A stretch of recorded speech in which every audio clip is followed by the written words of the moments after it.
Hey guys, welcome to Storytime with Ro. My name is Rowan K. Lake Jr., but you guys can call me Ro. So before I start with this, I just want to say, forgive me if you hear a bunch of noise in the background. I'm currently in my office, and it is cold in my office, so my space heater is running. But again, just want to make sure that you guys know what that strange noise is, if that's what you're hearing. This show, Storytime with Ro, is basically where I talk about my stories, and I am a urban fantasy author. So my very first book, called Beasts of the Bronx, I wrote that when I was 16, and I published the original back in 2011, and now I have republished it in 2023.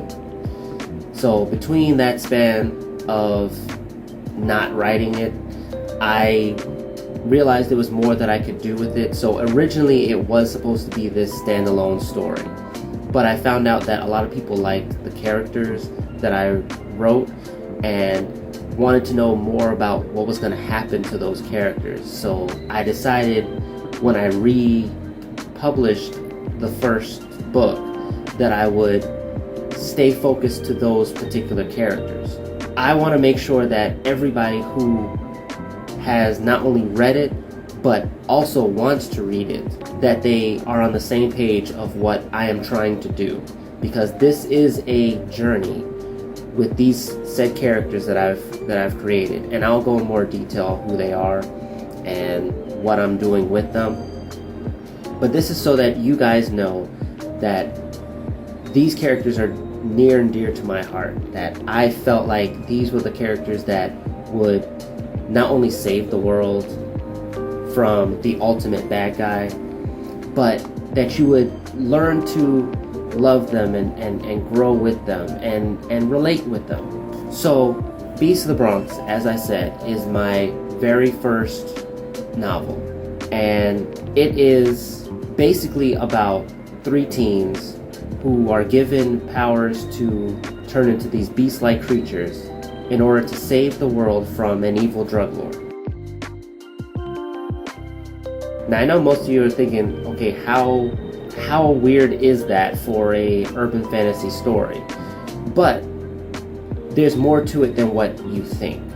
This evil drug lord isn't just your run-of-the-mill evil drug lord. We are still talking about an evil drug lord that also has devil-like powers. So when you add that into the mix, it does make a little more sense that these teens who are given these powers to metamorph into these beast-like creatures, you can see why they're given those powers. But for those of you who have read the book, which if you are interested in looking for the book, Beasts of the Bronx, it is on Amazon, BarnesandNobles.com, BooksAMillion.com, your typical online retailers. You can basically find it there. This particular story, why I even decided to go further with it, was because the characters themselves were relatable. At least I believe that they are still relatable as they continue to grow. So one thing I can say that a lot of people have that have read it liked my characters. They liked the overall story. But let's address the elephant in the room. The first 8 chapters, and I'm telling you this as the author himself, that the first 8 chapters are setup. Now, it may seem dry to you. It may seem boring to you. But it is the setup that is going to catapult you to what I'm going to do further down the road with the other books and with these characters. So it may start off with, them doing their normal high school shingdings, but once they receive their powers, you start to see the more realistic version of, like, if you actually had these powers, what would you do? I could have gone the route of, let's make them transform in the middle of school and do all this other stuff, or fight a bully with it, but I wanted to stay focused on the fact that these characters, it's your first time meeting them. So you need to know each of their personalities without me feeling like I have to info dump a bunch of stuff to you. So in the first chapter, you're getting the idea of who Andrew and Mark are and what their purpose is, that there is a bad guy that they got to fight. But when they're given these powers, they're given these powers through a contract card. Now, I'm saying this because this is something that's going to be further down the road with my third book, where it gets properly explained. But for right now, just know that they're given this contract card with their particular beast partner that they're going to, make a contract with.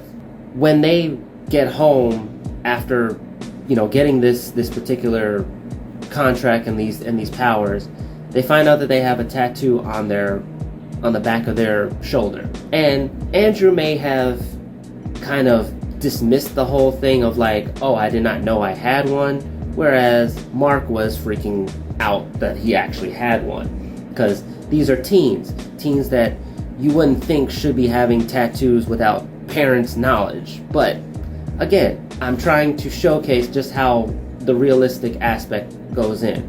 Yes, high school you can have bullies, and there are bullies, but in my story I wasn't trying to focus on the bully aspect. I was focusing more on what the bad guys are trying to do. So when they actually start to use their powers, they're not necessarily using it on the school bully. They're using it on the thugs that are out there or the bad guys' henchmen. So that you get the idea that they have to learn how to use it. So with each encounter of the bad guys, they either level up or they actually learn that they actually have an ability that they didn't know they had. So when they finally do transform into their beast-like creature or their were-animal, it's when they get to that point of like, I need to know how to get to that next level, and they find a way to do so. But at the same time, I try to keep it realistic, because you don't want to just assume that they know exactly what to do, because they don't. And that's what the first 8 chapters is. It's setting you up to showcase that they don't know how to use their powers at all, that they are learning as the day goes by. Everything that they're doing is learning by trial. So it may seem boring to you, but it's to get you to understand that once they get to their first set of bad guys that they, basically get their ass kicked, then they realize, oh, we need to train. So when they get to the training arc of the story, then everything starts to pick up. Things start to actually become that kind of story that the audience and the readers that I've had actually enjoy. I say this to say, if you're interested in my story, go through the first 8 chapters. Take it as these characters are new to having powers, new to a lot of things because they're teens, and they are learning as they go. There is no that they automatically know what to do. Once you get past those first 8 chapters, then the rest is going to feel more like a actual story, for the fact that you actually see them grow and mature, and that they're taking what they're doing seriously.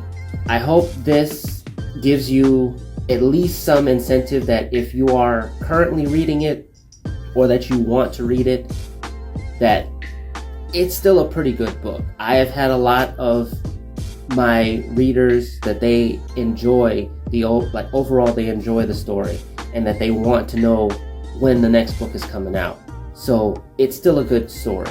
Just, you got to get through that first 8 chapters of setup.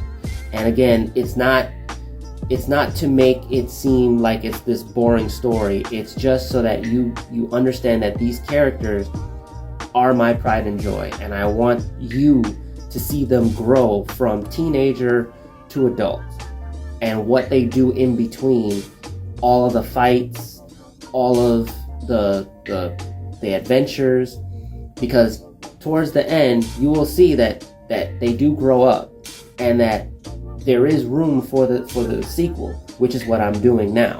So hopefully you guys would have at least understood or understand that I did it for that reason, and not just to info dump in a way.